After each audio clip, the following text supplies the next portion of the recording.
Quizás sea la tiara más célebre de los Románov, que sin embargo no existe. No fue robada. Tampoco se perdió en el caos de la revolución. Fue destruida con frialdad y premeditación. ¿Pero por qué? Si a su lado había tesoros mucho más valiosos. Todo se debe a su oscuro secreto, a la fatídica marca que llevó desde su nacimiento. Fue encargada por una envidia ardiente, y precisamente esa envidia, un siglo después, firmaría su sentencia de muerte. Les revelaré por qué esta obra maestra fue desmantelada piedra a piedra y dónde desaparecieron sus legendarios diamantes. Créanme, la verdad, que se ocultó en los archivos durante casi 100 años, les conmocionará. Sigan leyendo hasta el final. Deténganse a observar este célebre retrato de la última emperatriz rusa. Alejandra Fyodorovna, con sus ojos melancólicos y su mirada ensimismada, nos contempla desde la noche de los tiempos. Pero no es solo ella quien cautiva la mirada. Coronando su cabeza, como una aurora boreal congelada, brilla una tiara. Rayos de diamantes, afilados como agujas, se irradian desde el centro, creando un halo de belleza casi etérea y majestuosa. Se trata de la tiara radiante, uno de los símbolos más reconocibles del esplendor y la tragedia de la casa Románov. Su imagen es conocida por millones. Se ha convertido en sinónimo de la magnificencia imperial. A primera vista, esta parece la clásica historia de un tesoro, creado para reyes, lucido por reinas, y hoy, por supuesto, debería reposar tras un cristal blindado en alguna cámara acorazada, al igual que su legendaria hermana mayor, la tiara nupcial con el diamante rosa. Pero ahí radica la gran paradoja. Si visitan el Fondo de Diamantes de Moscú, no encontrarán allí la tiara radiante. No está en ninguna colección real del mundo. No aparecerá en una subasta de Christie's. Esta joya es un fantasma, una leyenda que solo sobrevive en fotografías en blanco y negro y en unas pocas líneas de inventarios de archivo. Pero, ¿y si tras el gélido fulgor de estos diamantes se esconde una historia mucho más dramática de lo que solemos imaginar? Una historia donde se entrelazan la admiración y la envidia, el capricho de una princesa y la tragedia de todo un imperio. ¿Cómo pudo ocurrir que una obra maestra, que estaba en la cima de su esplendor en manos de la última emperatriz de Rusia, desapareciera sin dejar rastro, mientras que otros tesoros, no menos valiosos, sobrevivieron? ¿Por qué el destino fue tan benevolente con una joya y tan implacable con otra? Para entender cómo nació la tiara radiante, debemos transportarnos al mismísimo inicio del siglo XIX. Europa vivía bajo el signo de una sola personalidad, Napoleón Bonaparte. Sus ambiciones cambiaron no solo los mapas, sino también los gustos.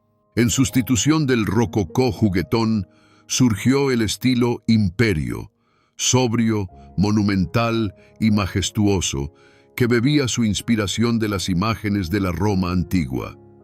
La emperatriz Josefina y su corte marcaron la pauta, reviviendo la moda de las diademas que recordaban las coronas de los patricios romanos, simétricas, con un gran elemento central y una estructura nítida, casi arquitectónica. En el epicentro de esta nueva moda también se hallaba el Imperio ruso, estrechamente ligado a Europa por lazos dinásticos y culturales. El emperador Pablo I, deseoso de enfatizar la grandeza de su dinastía, encargó al joyero de la corte, Duval, un tesoro para su esposa, María Fyodorovna. Así vio la luz la legendaria tiara con un rarísimo diamante rosa en el centro. No era solo una joya, sino un manifiesto político y estético, la encarnación del poder imperial al estilo de la nueva era. Ella se convirtió en el referente, el punto de partida y, como se vería, la fuente de inspiración para la creación de nuestra protagonista. Y así, durante una de sus visitas a San Petersburgo, esta tiara fue vista por la princesa Enriqueta de Nassau-Weilburg, la segunda esposa del príncipe Luis de Württemberg, hermano de la emperatriz María Fiodorovna. Podemos imaginar la escena: el resplandor del salón de baile del Palacio de Pavlovsk, el susurro de las sedas y la aparición de la emperatriz con su nueva y deslumbrante corona. Para Enriqueta, una gran conocedora de las joyas, aquello fue una revelación. La admiración, descrita en las crónicas familiares, no fue un mero cumplido cortés, sino un deseo sincero e irrefrenable de poseer algo similar. Su esposo, el príncipe Luis, estrechamente vinculado a la corte rusa a través de su querida hermana, no pudo ignorar este impulso. El deseo de complacer a su esposa se fusionó con la oportunidad de crear una joya que simbolizara su conexión con la poderosa dinastía Románov. El encargo se realizó de inmediato, y la elección del joyero era obvia. El mismo maestro que había obrado el primer milagro, Jacob David Duval, cuyo nombre ya era garantía de la más alta calidad y del mejor gusto artístico en la corte imperial rusa. Ante Duval se alzaba una tarea de excepcional sutileza. No se le pedía copiar, sino citar. Crear no un duplicado, sino un homenaje, una dedicatoria artística. El cliente, el príncipe de Württemberg, sin duda estableció condiciones claras. La joya debía ser igual de majestuosa, pero poseer su propio carácter. Tenía que recordar la obra maestra de la emperatriz rusa, pero al mismo tiempo ser inconfundiblemente reconocible y digna de adornar a la princesa de Württemberg. Así comenzó el nacimiento de la hermana menor, la futura tiara radiante. Jacob Duval abordó el trabajo no como un copista, sino como un verdadero artista, cuya misión era responder a una obra maestra ya existente. Tomó como base la misma noble estructura de platino y plata, pero la dotó de un significado completamente diferente. Si la tiara de María Fiodorovna era un poema que ensalzaba la singularidad de un rarísimo diamante rosa, la nueva creación debía ser una oda a la luz pura y fría. Toda su composición estaba supeditada a un único objetivo: capturar, refractar y devolver al espectador la luz en su forma más deslumbrante. A diferencia de su hermana mayor, esta tiara no dependía de la exótica rareza de una gema central. En su corazón, Duval no colocó el color, sino el brillo puro. Un majestuoso diamante impecable de 11 quilates fue engarzado en el centro del frontón triangular. No era único por su tonalidad, pero su pureza y talla perfecta lo convertían en el centro semántico y visual de toda la estructura, en el sol del que emanaban los rayos de luz que dieron nombre a la joya. Y fueron precisamente esos rayos la genialidad del joyero. Desde la gema central, como destellos petrificados, se extendían líneas estrictas, casi arquitectónicas, salpicadas de diamantes más pequeños. Estos elementos rectos y afilados, como agujas de hielo, creaban un efecto de resplandor increíble, un aura que envolvía la cabeza de la portadora.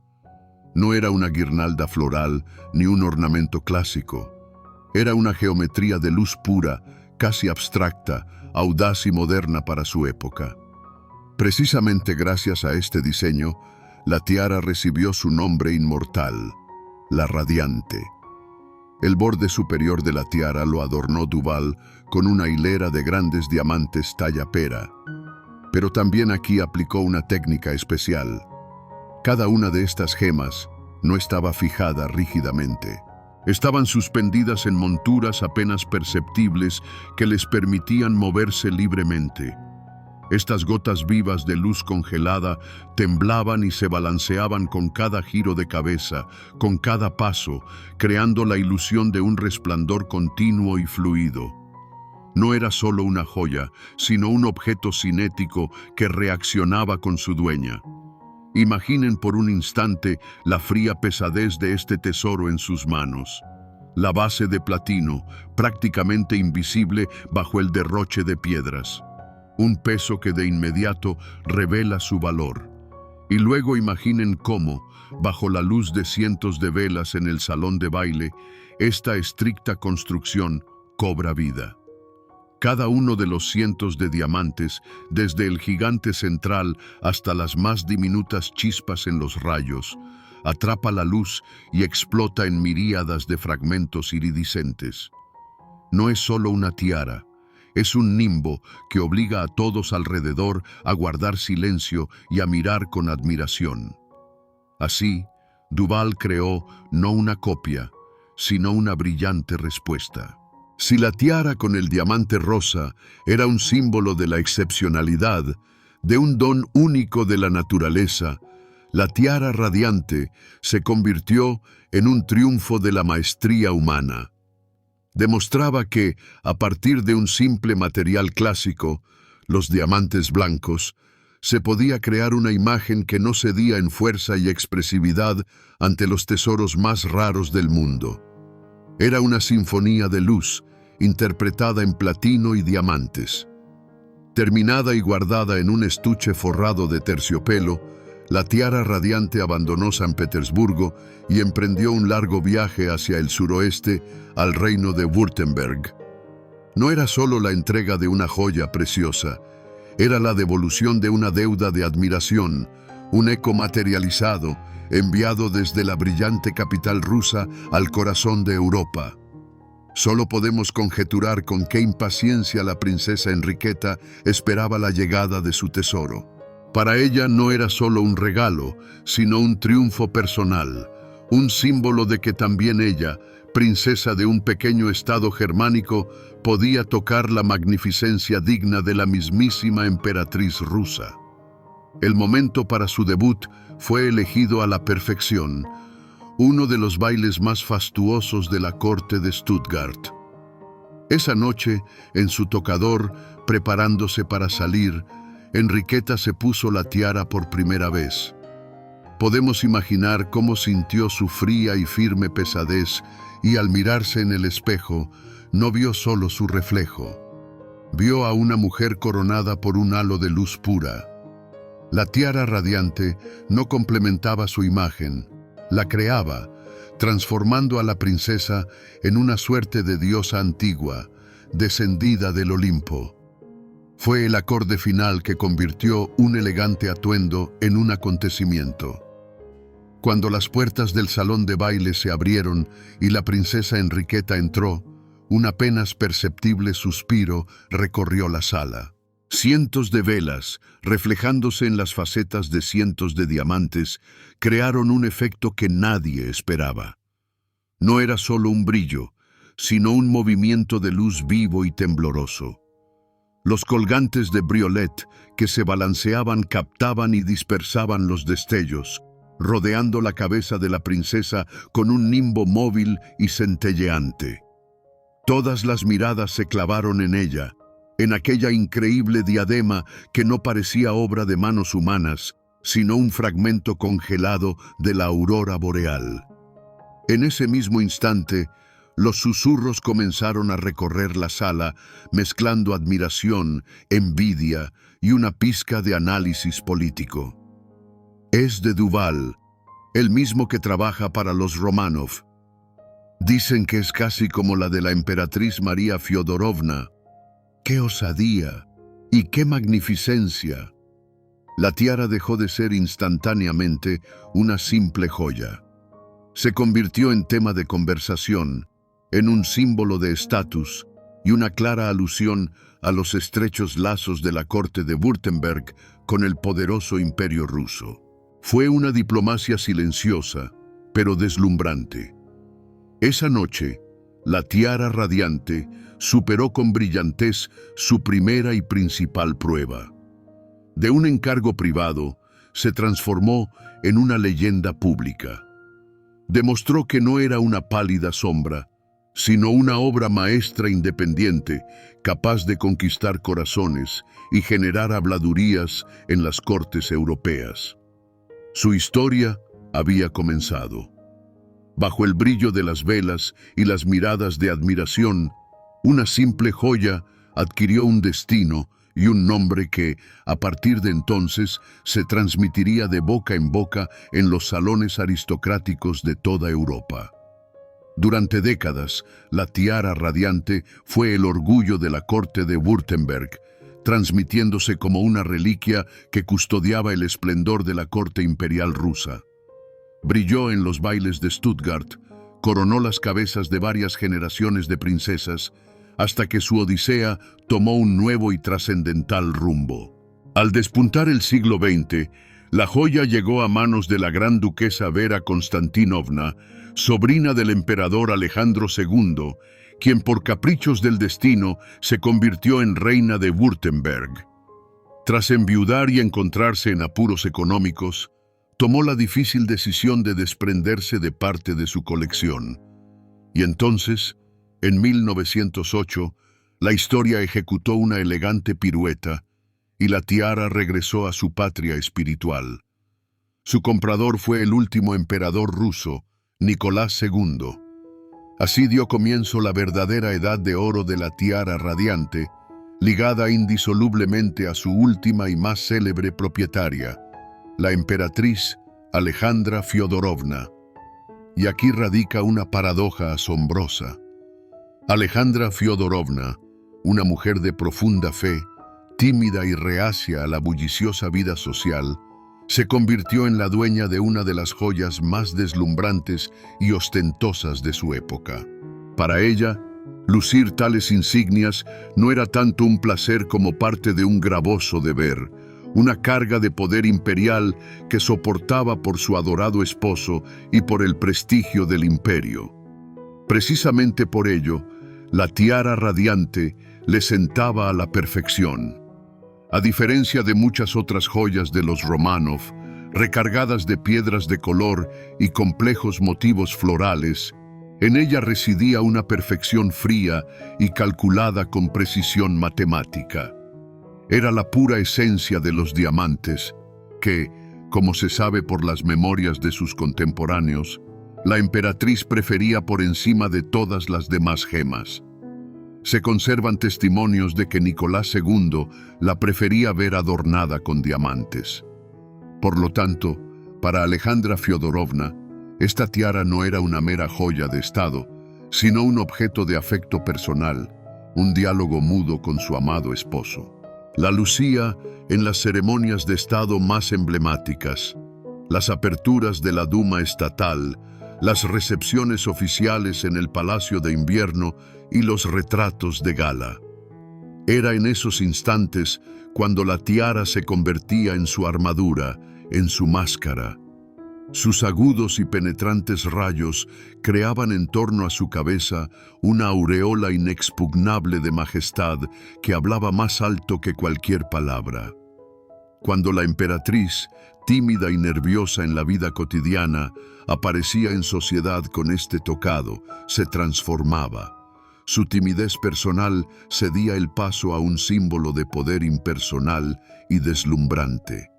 La tiara se erigió en su ancla visual, su faz oficial.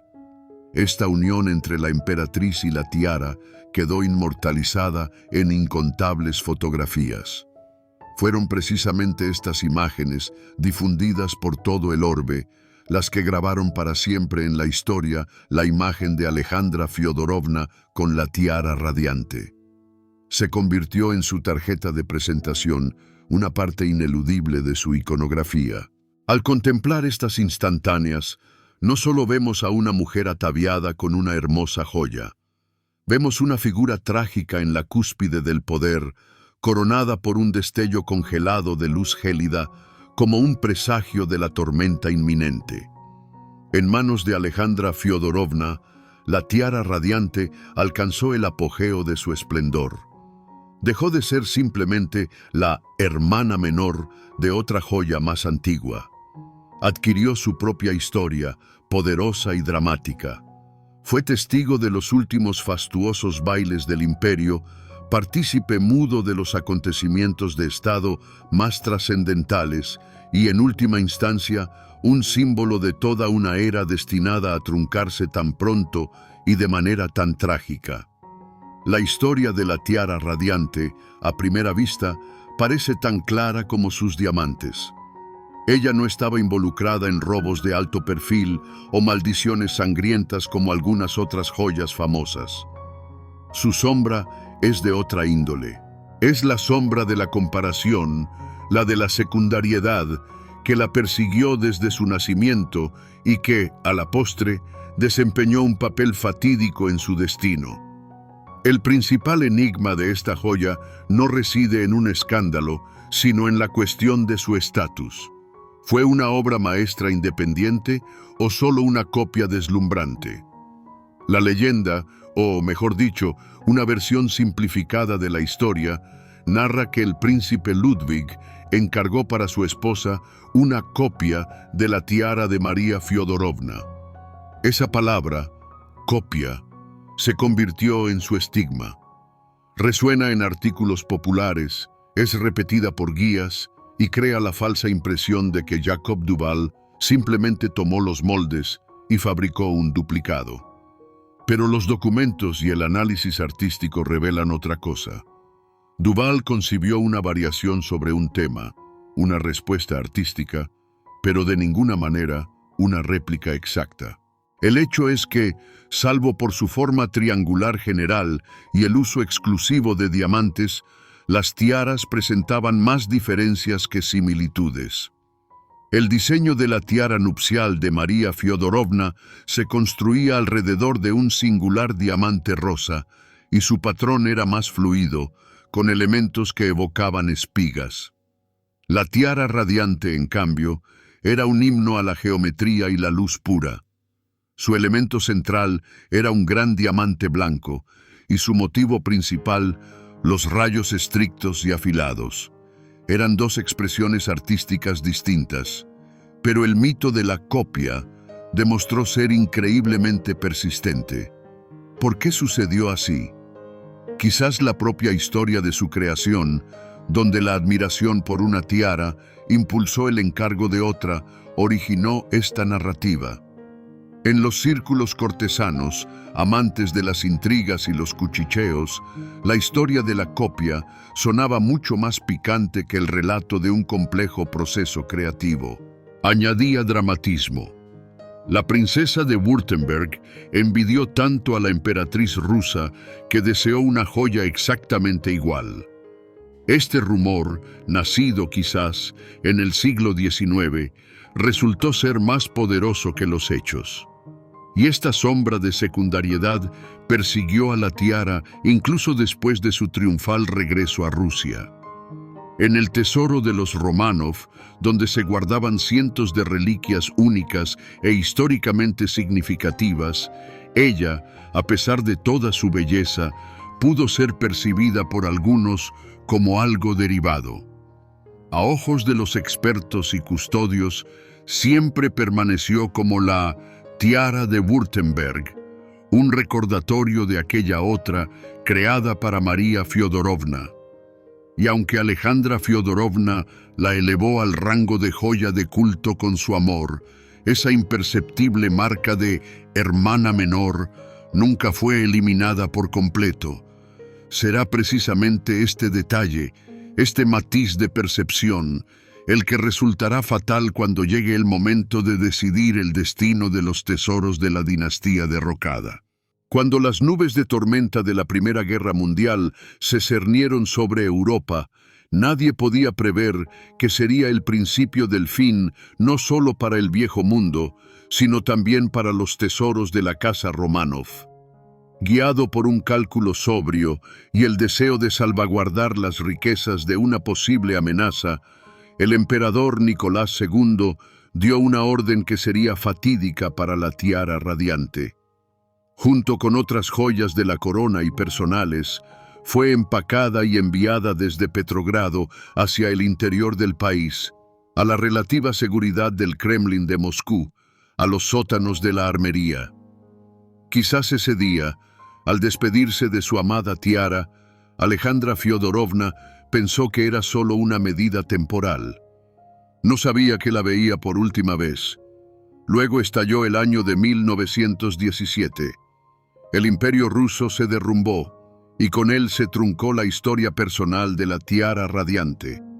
Su última dueña fue arrestada y luego pereció trágicamente junto a toda su familia. En un instante, la tiara quedó huérfana. Dejó de ser un símbolo de poder, un signo de amor o parte de una imagen deslumbrante. Se transformó en un activo sin dueño, un trofeo de un nuevo poder hostil a todo lo que ella representaba. Se produjo el cambio de propietario más dramático posible. No una venta ni una herencia, sino una confiscación, una anulación total de su estatus pasado. Así comenzó para la tiara radiante un período de silencioso olvido. Durante años permaneció en un baúl sellado en los almacenes del Kremlin, en la aterciopelada oscuridad de su estuche. Sus diamantes ya no captaban la luz de las velas en los bailes del Palacio de Invierno. Alrededor no había el susurro de las sedas ni los sonidos de la mazurca, sino un silencio resonante y el frío de las bóvedas de piedra. Su historia, al parecer, se había puesto en pausa. De participante viva en los acontecimientos, se convirtió en un objeto anónimo en un almacén, esperando su destino, recordado solo por unos pocos custodios y funcionarios. Y entonces, a principios de los años 20, la joven República Soviética, que necesitaba desesperadamente divisas para la industrialización, recordó los tesoros de los Románov. Los baúles fueron abiertos, pero este no fue un regreso triunfal a la escena. En lugar de las miradas admiradas de los cortesanos, la tiara encontró la mirada fría y evaluadora de los funcionarios del partido y los expertos del Gojran. Bajo la luz dura de las lámparas eléctricas, la colocaron sobre una mesa tosca junto a cientos de otras joyas. Comenzó el gran inventario, un proceso frío y pragmático que debía determinar su destino futuro. La era del brillo había terminado. Comenzaba el juicio. Y así, en 1922, llegó el momento para la tiara radiante que podría considerarse su segundo nacimiento, su trágico regreso a la escena. Pero esta escena no era un deslumbrante salón de baile ni la vitrina de un museo. Era la austera mesa oficial de la Comisión del Gojran, bajo la dirección del académico Alexander Fersman. En lugar de cortesanos admirados, había expertos gemólogos y funcionarios del partido. En lugar del parpadeo de cientos de velas, una luz eléctrica, cruda y despiadada, que analizaba cada faceta, cada elemento de su estructura. En ese instante, se produjo una nueva y última lectura de la obra maestra de Duval. Los expertos, sin duda, vieron su valor artístico. Evaluaron la pureza y el peso del diamante central en 11 quilates, admiraron la genial simplicidad del diseño radiante y destacaron el hábil trabajo con los colgantes móviles. En el catálogo de los tesoros del Fondo de Diamantes, elaborado por Fersman, la tiara fue descrita detalladamente bajo el número 38. Esta fue su última aparición oficial, su retrato final, pintado en el lenguaje seco de un inventario. Volvió a ser el centro de atención, pero esa atención era similar a la inspección de un cirujano antes de una operación mortal. Fue aquí, sobre esta mesa, donde tuvo lugar su fatídico encuentro con su hermana mayor. Junto a ella, para su evaluación, se dispusieron otros tesoros, incluida la misma tiara nupcial de María Fyodorovna con el diamante rosa. Y la comisión se enfrentó a una elección. Su tarea no era solo evaluar, sino también separar. qué conservar para la historia como un artefacto intocable y qué enviar al martillo como materia prima para obtener divisas. La tiara nupcial, como fuente original, como poseedora de un diamante de color único, fue reconocida como un valor histórico incondicional. Fue salvada. Para la tiara radiante, esta comparación fue una sentencia de muerte. A los ojos de la pragmática comisión, operó una lógica implacable. En primer lugar, la perseguía el estigma de ser una copia estilística o, expresado más suavemente, una joya secundaria. En segundo lugar, y esto es lo principal, estaba compuesta únicamente por diamantes blancos, aunque muy grandes y puros. Carecía de ese elemento único que hubiera superado su valor material. Su belleza y perfección se convirtieron en su maldición. Las grandes piedras eran fáciles de extraer y vender por separado, y la base de platino, de fundir. Así se alcanzó la cúspide de su valor, pero fue una culminación perversa y trágica. Su tasación no fue para una póliza de seguro, sino para una lista de precios de saldo. Cada quilate, cada rayo de luz cristalizado en sus diamantes, no sumaba a su gloria, sino a su cotización en el mercado mundial de gemas. El valor histórico y artístico, intangible e incomprensible para el nuevo poder, perdió la contienda frente a una cifra concreta en dólares. Su triunfal regreso al escenario se tornó en una sentencia de muerte. Y aquí llegamos a la pregunta crucial que sin duda atormenta a cada uno de ustedes. ¿Dónde se encuentra ahora la tiara radiante? ¿En qué museo o colección privada se puede admirar su deslumbrante resplandor? La respuesta es concisa y cruel. En ningún lugar. La tiara radiante ya no existe. Su destino, a diferencia de la tiara nupcial de diamante rosa que sí fue salvada, se selló de manera definitiva e irreversible en aquellos mismos sótanos del Kremlin. La decisión de la comisión de Gokran se ejecutó con fría eficiencia. La tiara, que había sobrevivido a cambios de era y deslumbrado a princesas y emperatrices, fue desmantelada salvajemente. El diamante central de 11 quilates y decenas de otras gemas de menor tamaño fueron extraídos sin piedad de sus engastes. Se les despojó de nombre, historia y contexto, transformándolos en lotes anónimos para su venta en las bolsas de diamantes occidentales. El armazón de platino vacío, genial creación de Duval, fue enviado a fundición. La obra maestra de la orfebrería dejó de existir como una unidad. De este modo, los custodios de la eternidad de la tiara radiante no fueron las vitrinas blindadas, sino los archivos. Su único museo es nuestra memoria, alimentada por unas cuantas fotografías en blanco y negro y aquella misma línea en el catálogo de Fersman. Ha trascendido a una categoría completamente diferente. Ya no es un accesorio, pero tampoco un artefacto en el sentido habitual. Es un fantasma, un espectro que solo existe como una imagen bidimensional, como un eco de su antiguo esplendor. Su estatus actual es el de un símbolo eterno de una pérdida cultural irrecuperable. ¿Cuál sería su valor hoy si hubiera sobrevivido? Esa cifra sería astronómica y no se compondría únicamente del precio de los diamantes.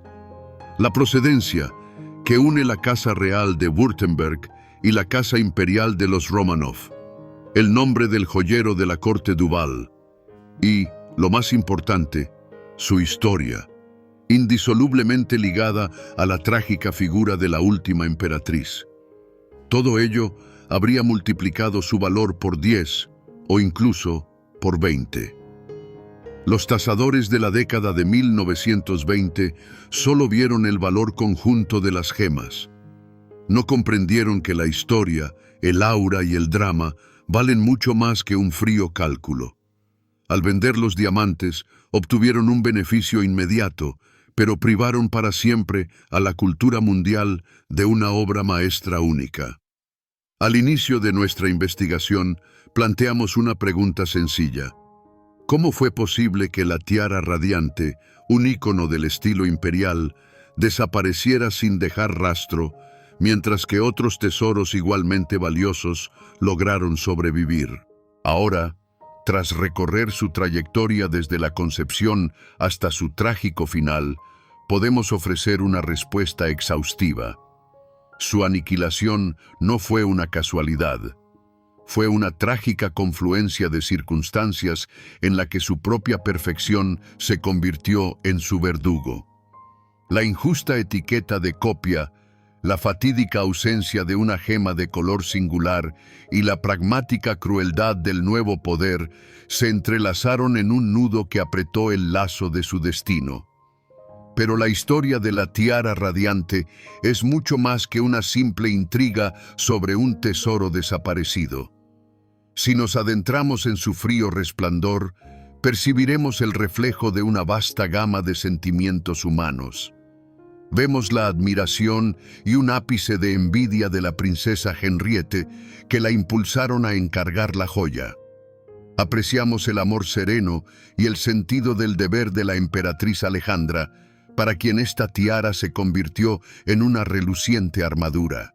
Observamos el genio y la ambición del joyero Duval, quien no creó una copia, sino una brillante respuesta a sí mismo. Y finalmente, distinguimos el frío cálculo y la ceguera ideológica de aquellos que prefirieron el tintineo de la divisa a la preservación de la historia.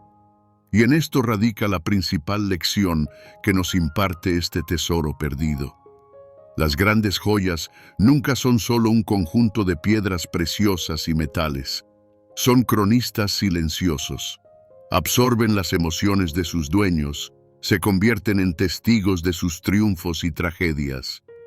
La tiara radiante es la encarnación física de pasiones humanas, ambiciones imperiales, un amor grandioso y una catástrofe mayúscula. Vivió una vida breve, pero increíblemente resplandeciente, y su historia resultó ser mucho más valiosa y perdurable que los diamantes de los que estaba compuesta. Hoy, cuando de la tiara no queda ni rastro, su leyenda brilla, quizás, con más intensidad que en vida.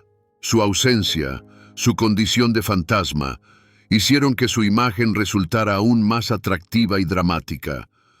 Las escasas fotografías en blanco y negro se han convertido para los aficionados en una suerte de reliquias sagradas, y su historia, en una advertencia sobre la fragilidad de la belleza frente a las tormentas históricas. El poder soviético logró desmantelarla para extraer sus gemas y fundir su armazón. Recaudaron su dinero, pero, a fin de cuentas, perdieron. Consiguieron destruir el objeto material, pero no pudieron aniquilar su historia.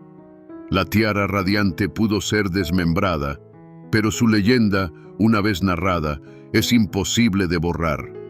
Y en ello reside su auténtico e inextinguible fulgor.